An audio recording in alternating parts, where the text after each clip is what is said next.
Bonjour, Choulendar. Bienvenue sur Morning Echo, la vidéo tout éco et sans tabou de caseco.com. Aujourd'hui, on va partir aux Pays-Bas. Morning Echo, c'est pour vous, c'est tout de suite. On continue notre tour d'horizon des économies de l'Europe avec aujourd'hui les Pays-Bas. Vous me direz, un pays où il n'y a pas beaucoup de relief. 25% de la superficie du pays est soit au niveau de la mer, soit en dessous. La Hollande, comme les autres pays de la zone euro, a subi de plein fouet les effets de la crise économique depuis 2007, mais c'est un pays particulier à plus d'un titre. 16e puissance mondiale, 5e puissance européenne, il est vrai que les Pays-Bas ont joui depuis fort longtemps d'un PNB par habitant, c'est-à-dire la richesse produite par le nombre d'habitants, ils ne sont que 16 millions, assez élevé. Mais aujourd'hui, la situation est fragile. C'est un pays qui compte beaucoup sur les échanges extérieurs.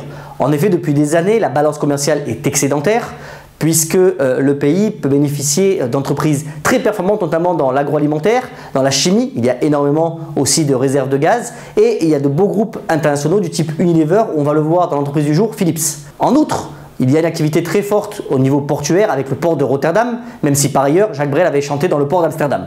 Mais il y a beaucoup de points de fragilité dans cette économie hollandaise.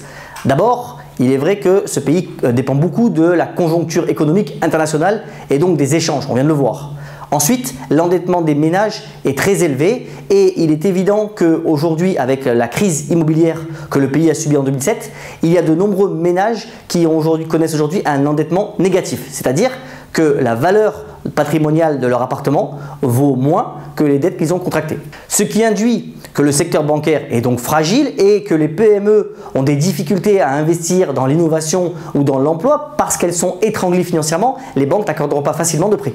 Il y a un autre problème qui est partagé avec l'Allemagne, c'est le vieillissement de la population. Et donc dans l'autre pays du fromage, la situation est plus incertaine.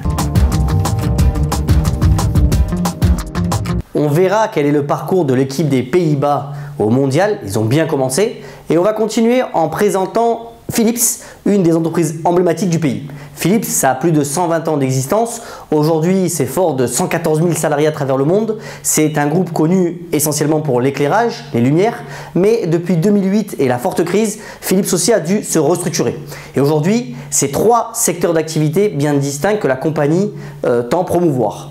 D'abord, les systèmes d'éclairage, que ce soit à la fois pour les particuliers comme pour les professionnels. Deuxième axe, c'est la santé. Vraiment, Philips a beaucoup investi dans l'innovation pour trouver des produits à destination du corps médical. Et aujourd'hui, de nombreux produits Philips existent, notamment pour tout ce qui est radiothérapie, oncologie, etc. C'est un axe de développement majeur.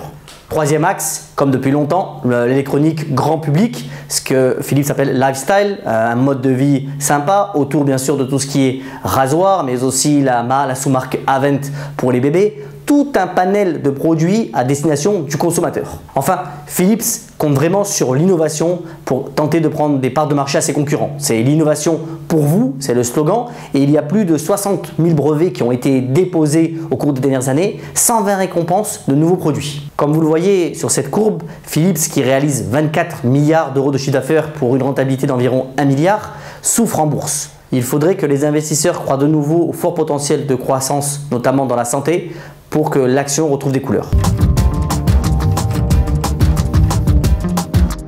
L'application du jour, c'est à la manière d'une abeille, vous allez aller voir la ruche qui dit oui.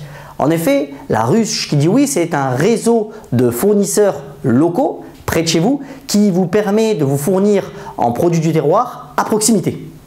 Alors en France aujourd'hui, il y a déjà 350 ruches qui sont créées dans toute la France, voici la carte, et le développement est encore très significatif.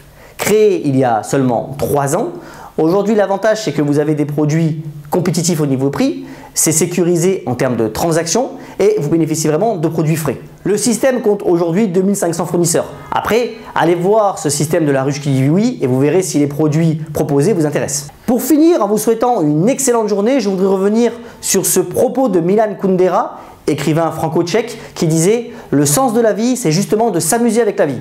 A bientôt sur Morning Echo.